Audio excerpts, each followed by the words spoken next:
한국과 일본, 서구 사회가 보는 이 두 나라는 겉으로 보기엔 비슷해 보이는 나라입니다. 그러나 이번에 발생한 세계적 이벤트로 인해 서구 언론이 보는 시선이 두 나라를 구분하기 시작했습니다. 이는 일본 외국인 특파원 협회 브리핑을 통해서 두 나라의 차이가 얼마나 큰지 알 수 있었습니다.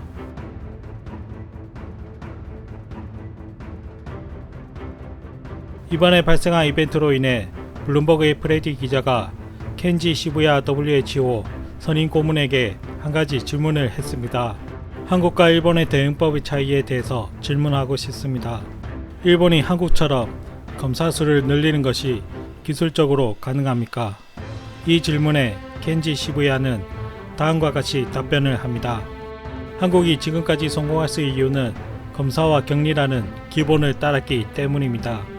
유행병을 대처하는 기본은 검사와 격리입니다. 또한 한국은 지난 두 번의 경험을 통해 팬데믹을 대비해 왔습니다. 그래서 과거 20년 동안 한국은 이런 상황에 대비할 준비를 잘 해오고 있었습니다. 또한 시민들의 이동을 추적할 수 있는 체계를 구축해 놓고 있었습니다. 한마디로 한국과 일본의 차이는 기본에 충실했나 안 했나의 차이입니다. 반면 일본은 국경을 통제하고 클러스터를 컨트롤하는 전략을 취했습니다.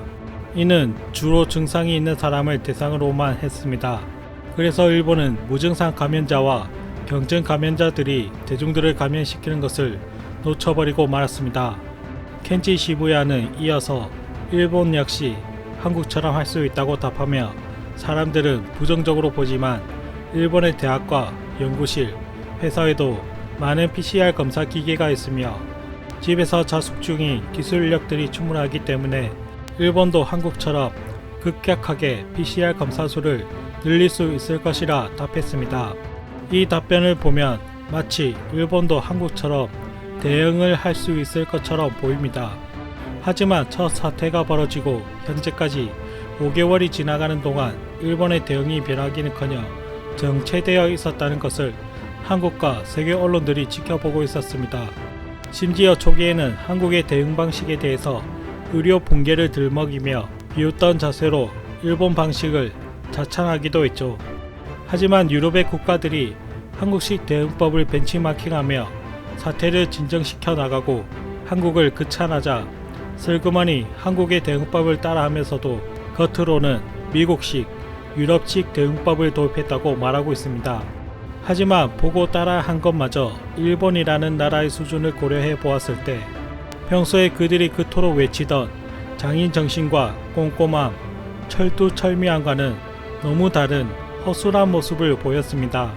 그래서 현재 일본이 발표하는 자료에 대해서 외신들은 불신하고 있는 것이죠. 일본 아베 내각도 이를 잘 알고 있는지 어제 열린 한중일 보건장관 특별 영상회의에서 가토 후생상이 한국과 중국의 경험을 공유해주길 바란다며 도움을 요청했습니다. 일본의 요청에 박 장관은 이번 사태에 대응하는 검사와 치료 등의 지식과 정보를 공유하기로 공동성명을 발표해 주었습니다. 개인적으로 나중에 또 한국의 도움을 무시한 채 안하무인적인 행동을 할까봐 우려가 되는데요. 부디 이번에 준 도움에 대해서 대한민국이 확실하게 매짐을 해주었으면 합니다.